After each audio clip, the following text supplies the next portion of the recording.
Hello and welcome back to AOS-CX 1013 update on CX Feature Pack. So here we are with chapter 4, under which we are going to talk about how CX Feature Pack installation works for ASP cloud mode and local mode.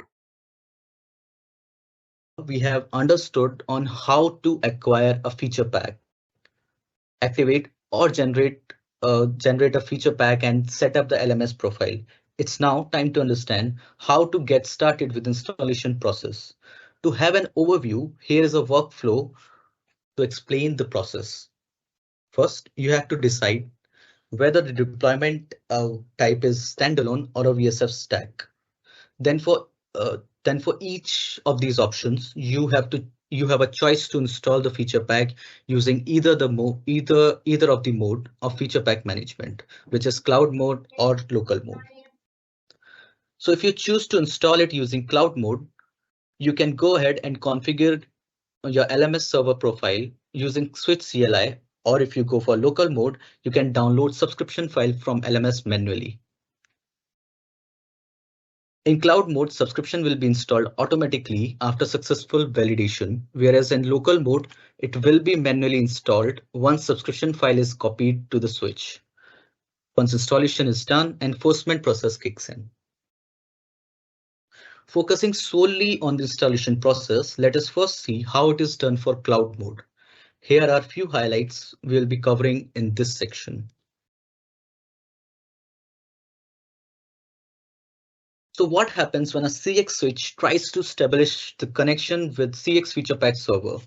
Initially, as an user, you configure the LMS profile on the switch CLI, which includes configuring the LMS URL, ASP username, ASP password, and subscription pool and block details. This information is further taken to OVSDB module, which further pushes it to the feature pack agent daemon. Feature pack agent daemon then take this information and perform the TLS handshake followed with the login using user credentials. Further, device information is pushed to the server and mapped with the subscription and pushed back to the switch. Feature pack agent daemon then stores the subscription file to the switch file system.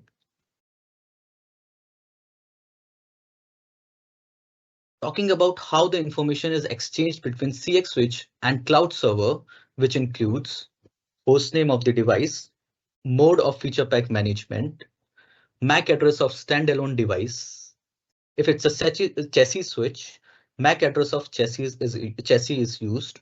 In case of VSF stack, MAC address of only conductor is used. Next is the serial number, which is the list of all serial numbers depending on the topology. In case of chassis, only the chassis serial number is used. In case of standalone switch,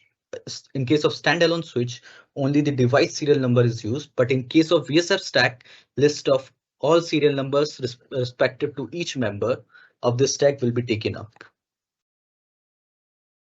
Cloud server echoes this information along with the subscription details, including UID, which is a unique identifier assigned to the device and subscription combination, the tier of the feature pack subscription, which is advanced or premium, plus expiry date of the feature pack, that is when the feature pack subscription is going to expire, and finally the signature for verification purposes. Once this is done, the feature pack installation takes place from AOS-CX infra. So what causes the connection triggers on CX switch to CX feature pack server? All the connection between CX switch and the cloud server are initiated from the switch side. Following other events that triggers the connection with cloud server are: first, if the user changes his subscription management mode from some other mode to cloud managed mode. So if I am in file based mode and I configure the switch to cloud managed mode, a connection will be triggered. Next, if user changes LMS server configuration on the switch, which includes changing either the server name, VRF, pool, or block name. A periodic validation happens once a day, which is randomized during 24 hours period. Another connection trigger will happen in case of restart of feature pack agent daemon. Further, a validation will also trigger in case of any high availability scenario that includes daemon restart, such as VSF topology change, conductor switchover, or management module failover. User can also trigger a manual validation with CX feature pack server using feature pack validation command.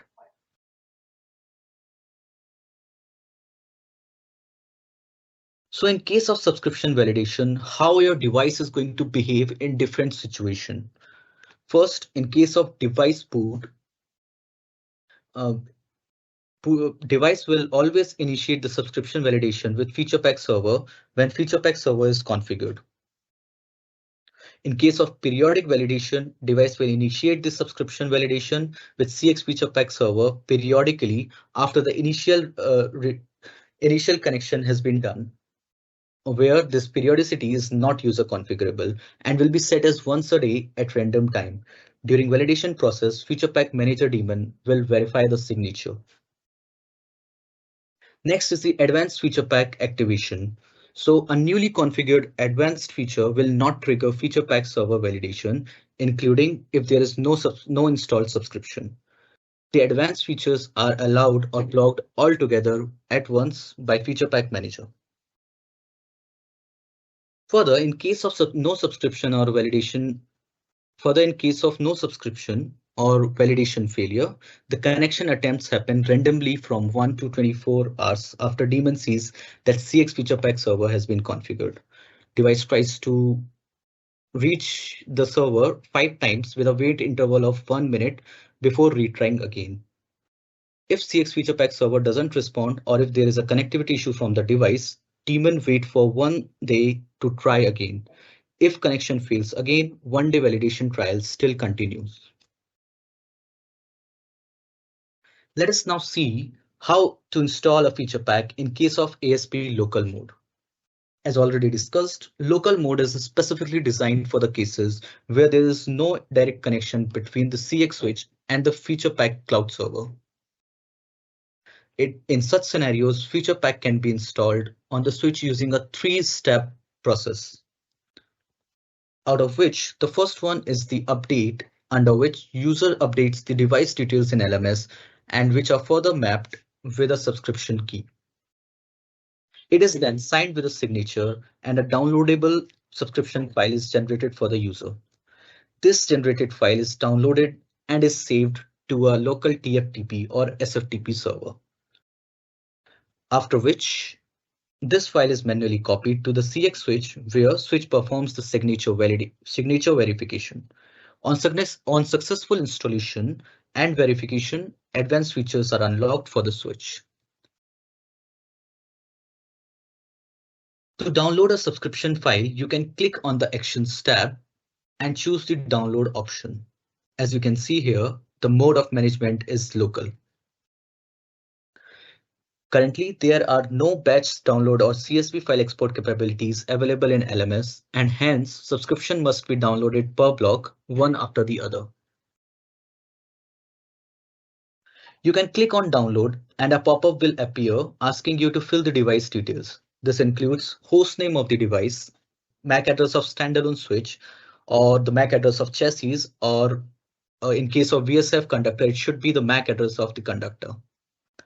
Value under platform family is already entered and is non-configurable as subscription are already activated for specific platforms.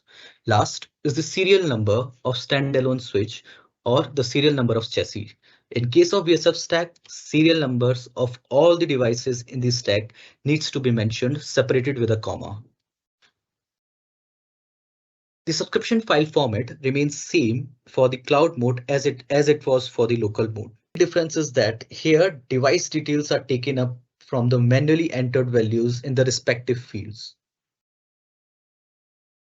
The downloaded subscription key file will be a base64 formatted text file which is stored in the switch file system.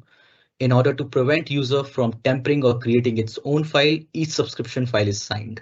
Hashing and private key encryption algorithms are used by elements to sign the subscription key file and hashing and public key decryption algorithms are used by the switch to verify the content of the file. In case of any tampering with the subscription file, switch will reflect an error state mentioning file parsing error, and as an impact, subscription will not move to active mode. So here, as you can see, there has been done some tampering with the subscription file, and when it is installed on the switch, it states that the feature pack renew error, and the error reason is stated as feature pack file passing error. Subscriptions still operated in honor mode, and the features are allowed.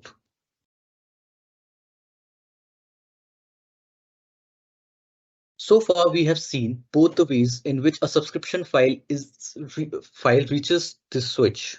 So once subscription file is pushed to the switch using either cloud managed or file-based mode, that's where the installation kicks in. In file-based mode, that is the LMS local mode, the subscription key file must be copied to the switch with copy TFTP command as mentioned in the earlier slides. As soon as the key file is present in the feature pack directory, feature pack manager daemon verifies the subscription file and kicks off the enforcement mechanism.